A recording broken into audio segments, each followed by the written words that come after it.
పితా పుత్ర పవిత్రాత్మ నామమున ఆమెన్. ప్రభునందు మిక్కిలి ప్రియ సహోదరి సహోదరులారా, సామాన్య కాలపు 6వ ఆదివార వాక్య పరిచర్యకి మిమ్మందరినీ ప్రేమతో ఆహ్వానిస్తున్నాను. లూకా సువార్త 6వ అధ్యాయము 20 నుండి 22 వరకు పవిత్ర వచనములు. యేసు శిష్యులను చూచి ఇట్లు ఉపదేశింపనారంభించెను.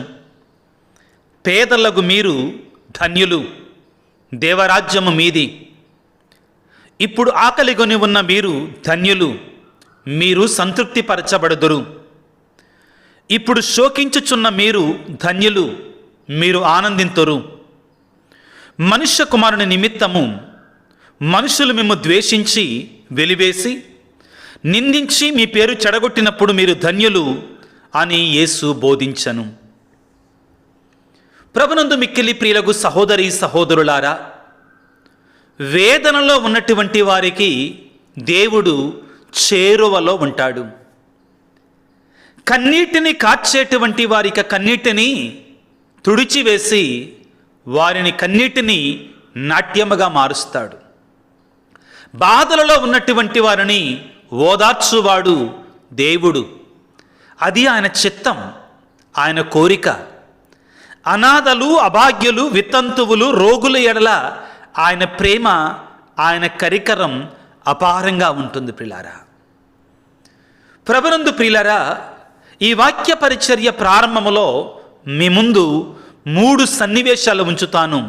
జాగ్రత్తగా ఆలకించడానికి ప్రయత్నం చేయండి.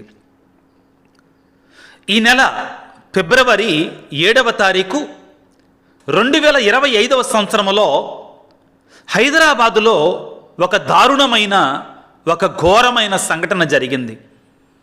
అదేంటంటే, వెల్జన్ గ్రూప్ ఆఫ్ ఇండస్ట్రీస్ అధినేత అయినటువంటి జనార్దన్ అనేటువంటి ఒక కోటీశ్వరుని తన సొంత మనవడే, అతని పేరు కీర్తి తేజ అనేటువంటి వాడు 73 కత్తిపోట్లు పొడిచి దారుణాతి దారుణంగా చంపివేశాడు. కారణం ఏమిటి? ఆ తాత యొక్క ఆస్తి మాకు దక్కాల్సినంతగా దక్కటలేదు, మాకు రావాల్సినంతగా రావట్లేదు ఆయన సంపద అనేటువంటి ధనాశ, డబ్బు మీద పేరాశ. సొంత తాతనే కత్తి తీసుకొని మనవడు 73 కత్తిపోట్లు పొడిచి వెల్జన్ గ్రూప్ ఆఫ్ ఇండస్ట్రీస్ 1000 కోట్ల అధిపతి అయినటువంటి జనార్దన్ గారిని దారుణాతి దారుణంగా చంపివేశాడు. ప్రియులకు దేవుని బిడ్డలారా, ఏమి నేర్పిస్తుంది ఇది? చాలా చోట్ల, చాలా సందర్భాలలో ధనం అనేటువంటిది, డబ్బు అనేటువంటిది రక్త సంబంధీకుల మధ్యలో వైరాన్ని తీసుకొని వస్తుంది. కొన్ని సందర్భాలలో ప్రాణాలను తీసివేస్తుంది. శాంతి లేకుండా, సమాధానం లేకుండా, కుటుంబాల మధ్యలో సఖ్యత లేకుండా చేస్తుంది. నేను ఒక గురువుగా ఇటువంటి సందర్భాలను చాలా చోట్ల చూశాను. ధనం కారణంగా, సంపద కారణంగా ఈ డబ్బే ఆటంకంగా మారిపోయి బంధాలు, బంధుత్వాలు తెగిపోయినటువంటి వారు కోకొలలో. ప్రియులారా, ఈ వాక్యాన్ని ఆలకిస్తున్న మీలో కూడా చాలా ఉదాహరణలు ఇవ్వగలరు. 2వ సన్నివేశం, నేను కొన్నిసార్లు సువార్త పరిచర్య ముగించుకొని నేనుంటున్నట్టు ఈ విజయవాడ సిటీకి కొంచెం ఆలస్యంగా వస్తూ ఉంటాను. 12 గంటలు, 1 గంట రాత్రి, ముఖ్యంగా తపస్సు కాలంలో. ప్రియులారా, వస్తున్న సమయంలో నేను గమనించేది ఏంటంటే, రోడ్డు ప్రక్కన ఆ దుమ్ము, ధూళి, ఆ సౌండ్లో ప్రియులారా, ఆ పేదలైనటువంటి వారు ఆదమరిసి దీర్ఘమైన నిద్రలో ప్రశాంతంగా వాళ్ళ రాత్రిని గడుపుతూ ఉంటారు. వారికి ఎటువంటి చీకు చింతలు ఉండవు. ప్రశాంతమైనటువంటి విశ్రాంతిని వాళ్ళు పొందుతూ ఉంటారు. కానీ మరొక పక్క ఎంతోమంది ధనం కలిగినటువంటి వారు, డబ్బున్నటువంటి వారు నిద్ర పట్టక నిద్ర మాత్రలు వేసుకొని నిద్రపోయే పరిస్థితి చాలామందికి ఉంది. ప్రియులారా, దీన్ని కాదంటారా మీరు? ఇది 2వ సన్నివేశం. ఇక 3వది, ప్రియులకు దేవుని బిడ్డలారా, ప్రపంచంలో అత్యంత సంతోషంగా ఉన్న దేశ ప్రజలు ఎవరు? ప్రపంచంలో ఎక్కువ సంతోషంగా ఉండేటువంటి ప్రజలు, ఏ దేశం ప్రజలు ఎక్కువ సంతోషంగా ఉంటున్నారు అనని ప్రతి సంవత్సరము కూడా ఒక సర్వే జరుగుద్ది. అయితే ప్రపంచంలో అత్యంత సంతోషంగా ఉండే ప్రజలు అమెరికా వాళ్ళు కాదు. ప్రపంచంలో అత్యంత ధనవంతులుగా అనుకుంటున్నటువంటి the most powerful nation on earth, ప్రపంచంలో అత్యంత శక్తివంతమైన దేశంగా పరిగణించబడుతున్నటువంటి అమెరికా కాదు. అదేవిధంగా రాను రాను ప్రపంచంలో ఆర్థిక పరంగా బలాన్ని పుంజుకుంటున్నటువంటి చైనా దేశం కూడా కాదు. అదేవిధంగా చైనా పాపులేషన్ని, జనాభాని కూడా మించిపోయి ఇప్పుడు ప్రపంచంలో అత్యంత జనాభా ఉన్నటువంటి భారతదేశ ప్రజలు కూడా కాదు. మరి ఎవరు అంటే ప్రపంచంలోనే అత్యంత చిన్న దేశాలలో ఒకటైనటువంటి ఫిన్లాండ్ అనేటువంటి దేశం. ప్రియులారా, ఫిన్లాండ్ అనేటువంటి దేశం, ఆ విషయానికి వస్తే మొదటి 10 సంతోషకరమైన దేశాలలో అమెరికా అసలు లేదు, చైనా అసలు లేదు. ఏం నేర్పిస్తుంది ఇది? డబ్బు అనేటువంటిది మనకి సుఖాలను కొనిపెడుతుంది కానీ ఆనందాన్ని ఇవ్వలేదు, సంతోషాన్ని ఇవ్వలేదు. నిజమైన ఆనందం, నిజమైన సంతోషం ప్రియులారా, ధనము ద్వారా ఎవడు కూడా పొందలేడు. వసతులు పొందుకుంటాం, మంచి కారు కొనుక్కోవచ్చు, ఖరీదైన బంగ్లా కట్టించవచ్చు, గొప్ప వ్యాపారం పొందుకోవచ్చు, కానీ నిజమైన ఆనందాన్ని ధనముతో ఎవరము కూడా కొనలేం ప్రియులారా. ఇది సత్యం. దేవుడు ఎప్పుడూ కూడా మీరు పేదరికంలో ఉండాలి, పేదరికంలో బ్రతకాలని కోరుకోడు. ప్రజలందరూ పేదలుగా ఉండాలి అని కోరుకోడు. దేవుడు పేదరికాన్ని మెచ్చుకోడు, కానీ పేదల పక్షాన మాత్రం ఆయన ఉంటాడు. కొంచెం తేడా ఉందండి దీనికి. ఇశ్రాయేలు భాషలో, హీబ్రూ భాషలో ప్రియులారా, అనావిమ్ అనేటువంటి ఒక పదం ఉంటుందండి. అనావి అనే ఒక పదం ఉంటుందండి. దాని అర్థం ఏమిటి అంటే ప్రియులారా, ఇదిగో ఎవరైతే నిరుపేదలు ఉంటారో, రోగులు ఉంటారో, విధవరాండ్రు, అనాథలు, దిక్కులేనటువంటి వారు ఉంటారో వారందరినీ కూడా కలిపి అనావిమ్ అంటారండి, అనావి అంటారండి. వారినే పేదలు అంటారు. ఈనాడు మనం చదువుకున్న వాక్యముల ప్రియులారా, యేసు ప్రభు ఈ విధంగా ప్రారంభిస్తున్నాడు. యేసు శిష్యులను చూచి ఇట్లు ఉపదేశింపనారంభించాను. ఎవరితో మాట్లాడుతున్నాడు ఈ మాటలు? తన శిష్యులతో మాట్లాడుతున్నాడు. తన శిష్యులకు బోధిస్తూ ఉన్నాడు. ఏమని బోధిస్తున్నాడు? మొట్టమొదటిగా ఆయన పలికిన మాట ఏమిటి? పేదలకు మీరు ధన్యులు, దేవరాజ్యము మీది అంటున్నారు. ఇక్కడ పేదలు అనే పదాన్ని మనం సరిగా అర్థం చేసుకోవాలి. దేవుడు మోషే ప్రవక్త ద్వారా ఇశ్రాయేలు ప్రజలకి బోధనలు, కట్టుబాట్లు ఇచ్చినప్పుడు ఆయన వారితో ఏమన్నాడంటే, మీరు పేదల పట్ల కనికరమ కలిగి ఉండండి అని పలికాడు. లేవియ కాండములో ఉంటుంది. జూబిలీ సంవత్సరాన్ని గురించి మాట్లాడినప్పుడు ఎవరు ఈ పేదలు? ఇశ్రాయేలు ప్రజల ప్రకారం, యేసు ప్రభు ప్రకారం పిల్లరా, నిరుపేద, దారిద్ర్యములో బ్రతుకుతున్నటువంటి వారు, ధనపరంగా పేదలైనటువంటి వారు, రోగులైనటువంటి వారు కూడా ఈ యేసు ప్రభు వాడినట్టు అనావిమ్ అనే పదం కిందకు వస్తారండి. విధవరాండ్రు, ముఖ్యంగా అనాథలు, తల్లిదండ్రులు లేనటువంటి వారు, దిక్కు మొక్కు లేనటువంటి వారు, వీరందరినీ కూడా అనావిమ్ అని పలుకుతాం. వీరి యొక్క స్వభావం ఏంటండి? వీరు ఇతరుల మీద ఆధారపడేటువంటి వారు, స్వయం ప్రతిపత్తి కలిగినటువంటి వారు కారు. అంటే ప్రియులారా, ఎవరు ఈ పేదలు అంటే దేవునిపై ఆధారపడేటువంటి వారే యేసు ప్రభు పలికినటువంటి పేదలు. ఏమంటున్నారు ప్రభు?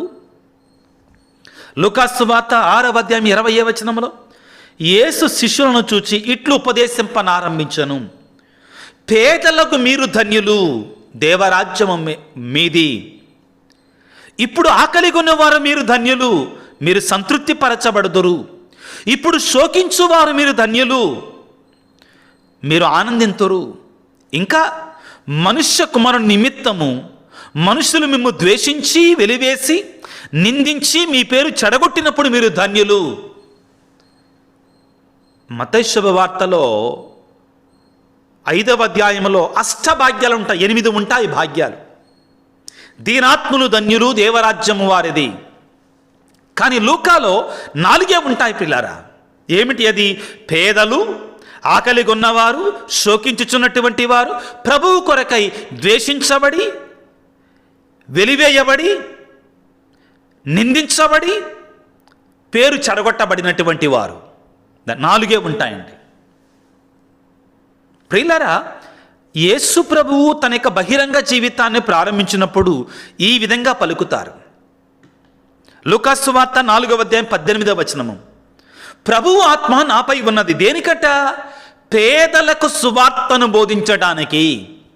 ఇక్కడ పేదలు అంటే ఎవరు? మీకు ప్రారంభంలో తెలియజేశాను.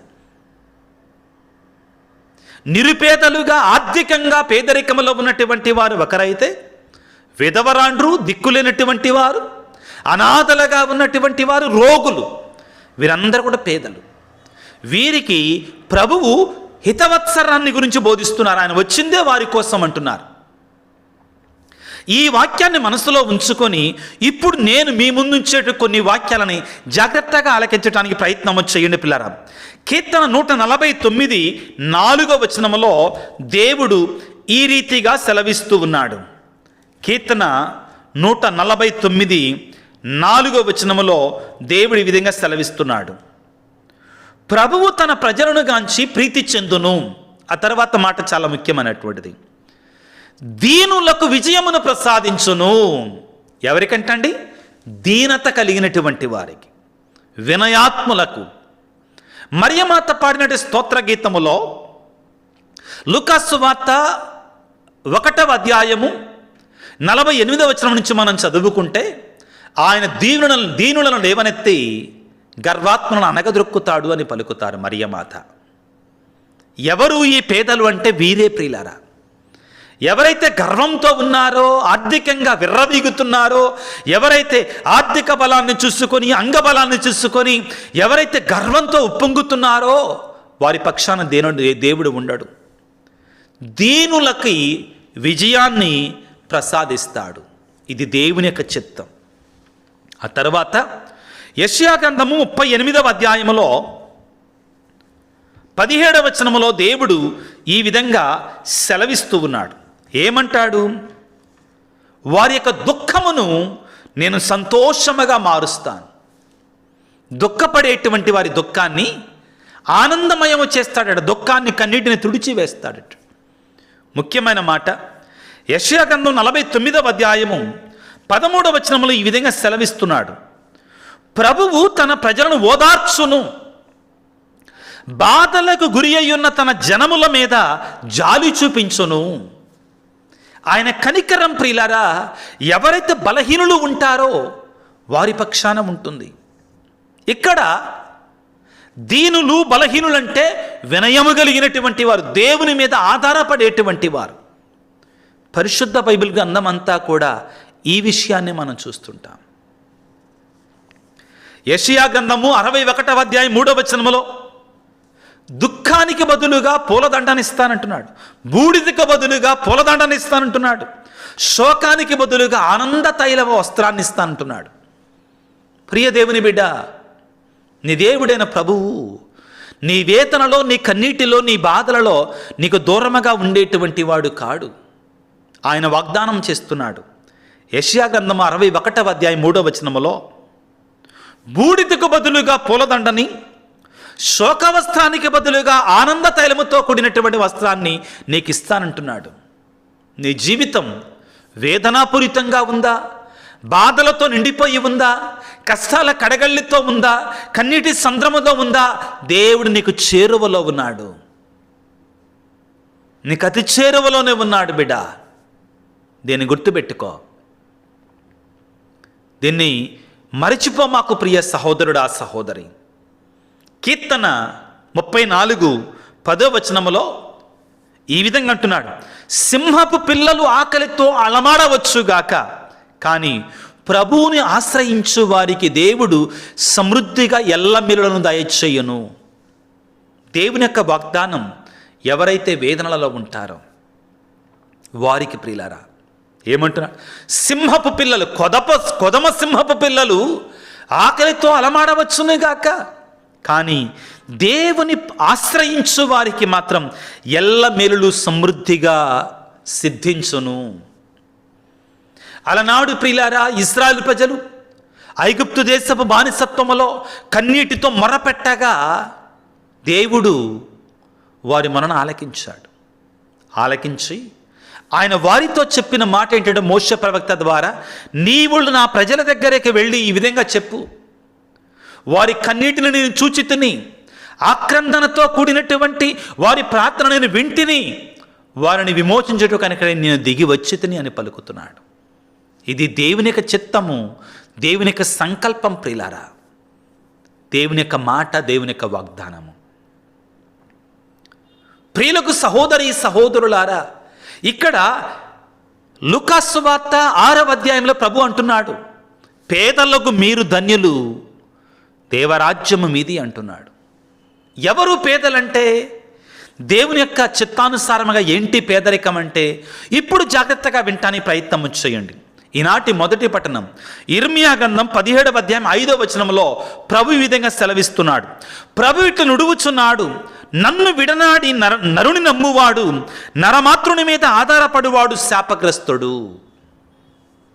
ఈ లోకానుసారముగా ధనికులెవరు అంటే దేవుని మీద ఆధారపడినటువంటి వారు లోకానుసారంగా ధనికులండి. జాగ్రత్తగా ఆలకించండి. నా ధనం ఉందిగా, నా డబ్బు ఉందిగా, నా సంపదలు ఉన్నాయిగా, నా అంగబలం ఉందిగా, నా ఆస్తి బలం ఉందిగా, నా పేరు ప్రఖ్యాతులు ఉన్నాయి కదా, వీళ్ళు ధనవంతులండి లోకానుసారంగా చూస్తే. నన్ను విడనాడి నరుని నమ్మువాడు, నరమాతృని మీద ఆధారపడువాడు శాపగ్రస్తుడు. అతడు ఎడారిలో ఎదుగు తుప్ప వంటి వాడు, అతనికి ఎట్టి మేలు కలుగదు. ఆ తుప్ప ఎండి ఉన్న మరుభూమిలో ఏమీ పెరగని చౌటి పర్రలో పెరుగుతుంటుంది. ప్రయోజనం లేదండి దానివల్ల. చౌడు నేలలో పంట పండదు, ఎడారిలో మొక్కలు ఎదగవు, ఎదిగిన దానికి ఆయుష్ కొలది కాలం మాత్రమే. ఆ మొక్క దేని నమ్ముకుంది? ఎడారి నేలను నమ్ముకుంది. ఆ మొక్క దేని నమ్ముకుంది? చౌటి నేలను నమ్ముకుంది. ఆ మొక్క దేని నమ్ముకుంది? మరుభూమిలో. ఆ భూమిలో సారం లేదు, బూడిద, పనికిరానట్టు బూడిద. నీవు ఎవరి మీద ఆధారపడుతున్నావు? నీ ఆధారం ఎవరిది? ఎవరు? వీళ్ళు లోకానుసారమైన ధనికులు. ఇక్కడ ధనికులు అంటే నీకెంత ధనమున్నా కానీ దేవునిపై ఆధారపడగలిగితే నీవు కూడా దేవుని దృష్టిలో పేదవాడి కిందకుంటావు. పేదలైన మీరు ధన్యులు అన్నారు కదా, వారిలో నీవు కూడా ఒకటివి అంటావు. ఆ తరువాత ప్రభు అంటున్నాడు, నిజమైనటువంటి ఆత్మీయమైనటువంటి ధనికులు ఎవరు? కానీ నన్ను నమ్మి నాపై ఆధారపడువను నేను దీవింతును. అతడు ఏటి ఒడ్డున ఎదుగుచు నీటి చెంతకు వేళ్ళు జొన్పించు చెట్టు వంటి వాడు. అది బెట్టకు భయపడదు, దాని ఆకులు పచ్చగా ఉండును, వానలు కురియకున్నను దానికి చింత లేదు, అది ఎల్లప్పుడూ పండ్లు కాయను. ఎవరు? దేవుని మీద ఆధారపడేటువంటి వారు. పేదలకు మీరు ధన్యులు. పేదలంటే ఎవరని చెప్పాను? ఆర్థికంగా బలహీనులు, రోగులు, విధవరాండ్రు, దిక్కుముక్కు లేనటువంటి వారు, మొత్తంగా చూస్తే దేవునిపై ఆధారపడువారు. ప్రియబిడ్డ, నువ్వు ఏ విధముగా జీవిస్తున్నావు? నీ జీవితం ఏ విధముగా ఉంది? నీ ఆధారం ఎవరు? నీ ఆధారం ఎవరు?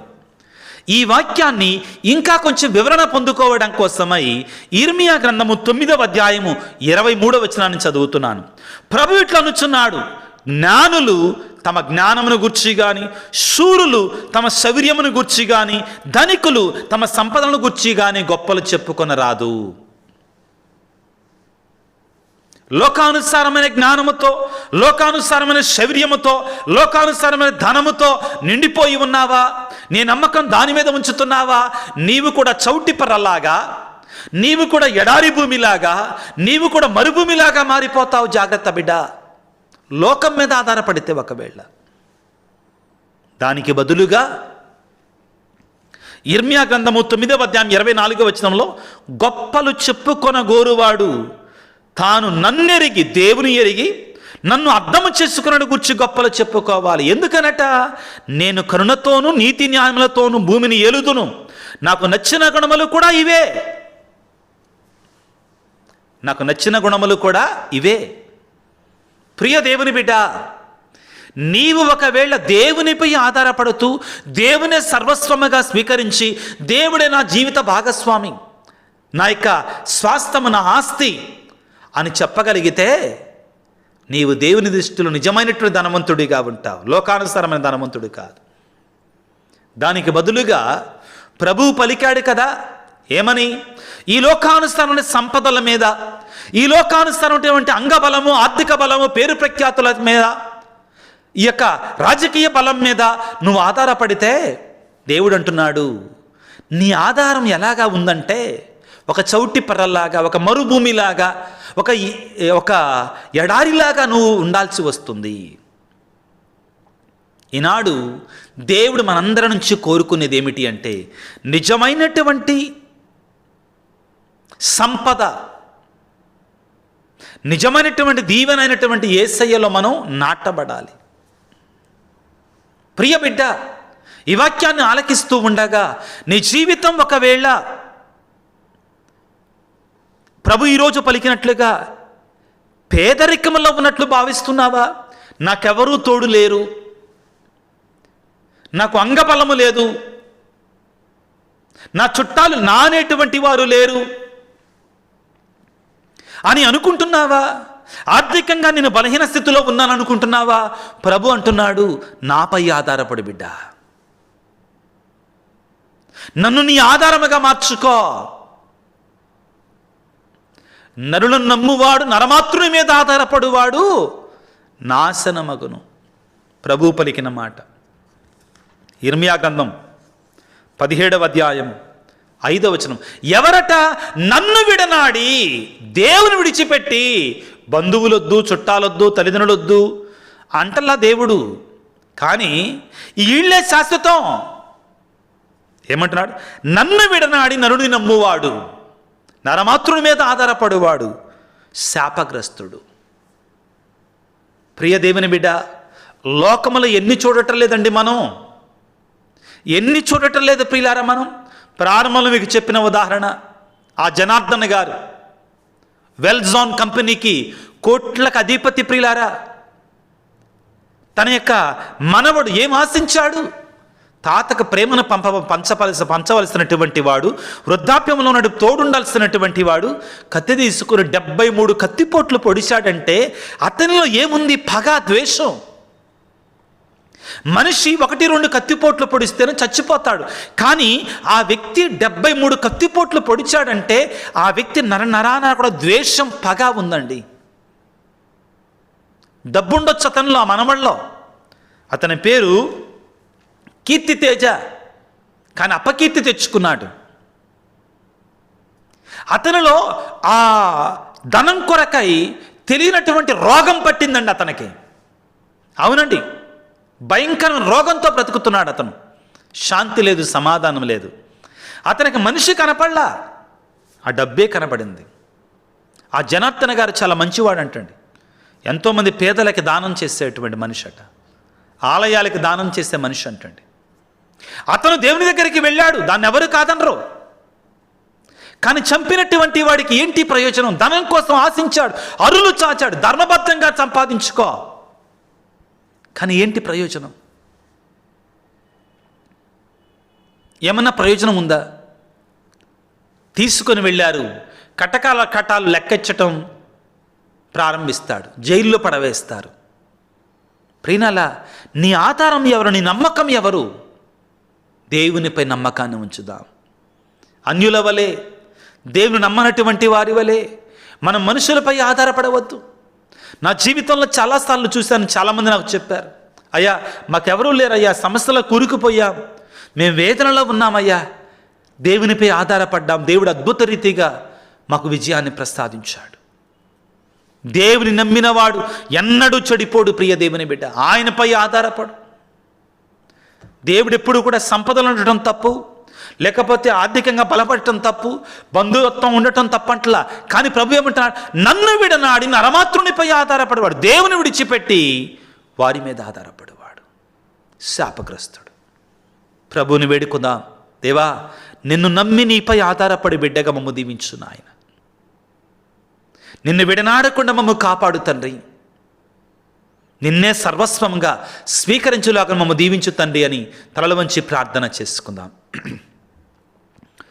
సర్వశక్తిమంతుడా, సర్వోన్నతుడా, ప్రేమామయుడా, నీకు స్తోత్రాలు, వందనాలు తండ్రి. ఈనాడు మీరు మాకు చాలా స్పష్టంగా తెలియజేశారు, ఎవరైతే లోకం మీద, లోకపు ప్రజల మీద, లోకపు సంపదల మీద మాత్రమే ఆధారపడతారో అటువంటి వారు నాశనం అవుతారని, నిన్ను నమ్మి నీపై ఆధారపడువాడు ఏటి ఒడ్డున నాటగా సకాలమున పండ్లనిచ్చచ్చు, ఆకులు వాడక ఉండే చెట్టులాగా కళకళలాడతాడు అని చెబుతున్నావు. నీకు స్తోత్రాలు యేసయ్యా. ఈనాడు నీ యొక్క వాక్యములో పేదలైన మీరు ధన్యులు, శోకించుచున్న మీరు ధన్యులు, నా కొరకై హింసను పొందేటువంటి మీరు ధన్యులు అంటున్నారు ప్రభువా. ఈ ధన్యత శాశ్వతమైన ధన్యత, ఈ ఆనందం ఎవరు కూడా దొంగిలించాలనేటువంటి ఆనందం ప్రభువా. మాకందరికి కూడా అటువంటి నిజమైనటువంటి ఆనందాన్ని దయచేయండి ప్రభువా. ఈనాడు ఈ వాక్య పరిచర్యలో పాల్గొన్నటువంటి నీ బిడ్డలందరినీ దీవించు తండ్రి. వారి కుటుంబాలను ఆశీర్వదించండి. భార్యాభర్తల మధ్యలో శాంతిని, సమాధానాన్ని, సఖ్యతను దయచేయండి. అనారోగ్యంతో బాధపడుతున్న ప్రతి కుటుంబాన్ని ప్రభు, ప్రతి వ్యక్తిని కూడా నీ గాయపడిన హస్తం నుండి కారి రక్తముతో ప్రోక్షించి శుద్ధి చేసి స్వస్థపరచండి. పేదలు, అనాథలు, అభాగ్యులు, విధవరాండ్రు, రోగులు, దిక్కులేనటువంటి వారి కొరకే ప్రార్థన చేస్తున్నాం. నీ వాక్యములో సెలవిచ్చినట్లుగా దిక్కులేనటువంటి వారికి దేవుడే దిక్కు అని పలుకుతున్నావు. నీవు వారికి తోడుగా ఉండు తండ్రి. వారిని దీవించు, నన్ను ఆశీర్వదించు. మా కొరకు ప్రార్థించండి స్వామి అని ఈ వాక్య పరిచరణ ఆలకిస్తూ ఎవరైతే ఈ వీడియో క్రింద మెసేజ్లో ఉంచుతున్నారో ఆ మెసేజ్లన్నిటినీ కూడా ప్రభువా కర్పూర హారతిగా నీ సన్నిధిలో ఉంచుతున్నాను. వెలిగే క్రొవ్వొత్తిలాగా మీ సన్నిధిలో ఉంచుతున్నాను. వారి యొక్క కోరికలు, వారి యొక్క విన్నపాలను ప్రభు దయతో ఆలకించండి. నీ చిత్తమైనటువంటి వారిని నెరవేర్చండి తండ్రి. ఈ యొక్క దేవుని యొక్క వాక్య పరిచర్య కొరక ఎవరైతే వారికి తోచినటువంటి ఆర్థిక సహాయం అందిస్తున్నారో వారిని, వారి కుటుంబాలను సమృద్ధిగా దీవించండి తండ్రి. వారు కూడా ఆత్మీయంగా బలపడి నీ బిడ్డలుగా ఉండేటువంటి కృపను వారికి దయచేయమని మా ప్రభు అయిన క్రీస్తు ద్వారా వేడుకొనుచున్నాము తండ్రి. ఆమెన్. ప్రభువు మీతో ఉందురుగాక, మీ ఆత్మతో ఉందురుగాక. సర్వశక్తి గల సర్వేశ్వరుడు పిత, పుత్ర, పవిత్రాత్మ మిమ్ము మీ కుటుంబాలను చల్లగా దీవించి ఆశీర్వదించి కాపాడుదురుగాక. God bless you. దేవుడి మిమ్ము దీవించుగాక. ఆమెన్.